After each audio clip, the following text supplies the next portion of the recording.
La deuxième demi-finale va mettre aux prises la Côte d'Ivoire, pays hôte, face à la République démocratique du Congo. Une équipe de la République démocratique du Congo qui a terminé 3e de sa poule. Et en 8e de finale, les Léopards ont osé éliminer l'Égypte. L'Égypte, 7 fois champion d'Afrique. Et ensuite, en quart de finale, elle est montée crescendo en faisant chuter la Guinée-Conakry sur le score de 3-1.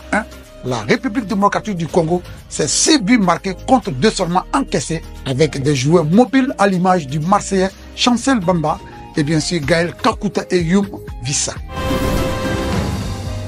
En face, il y a le pays hôte, la Côte d'Ivoire, qui sera portée par toute une nation. Les Ivoiriens, c'est une sensation émotionnelle.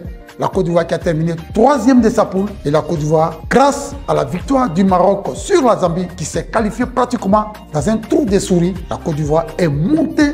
Et la Côte d'Ivoire, 8e de finale, a aussi osé éliminer le champion d'Afrique, le Sénégal, 1 but partout au terme du temps réglementaire et aux prolongations. Et c'est donc au tir au but que les éléphants de Côte d'Ivoire ont eu raison des Lions de la Teranga sur le score de 5 buts à 4. Et en quart de finale, les Ivoiriens ont eu raison du Mali par le score de 2-1.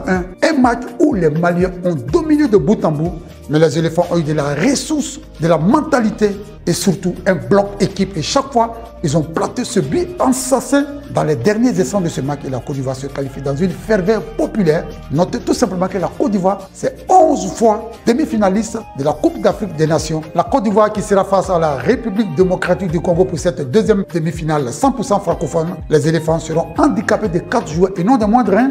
Odilon Kosunu pour carton rouge et Oumar Diakité aussi pour carton rouge. Ensuite, Sergio Rio le capitaine et Kwame Christian pour accumulation de cartons jaunes. Et n'oubliez pas de laisser en commentaire vos pronostics. À très vite sur VNews.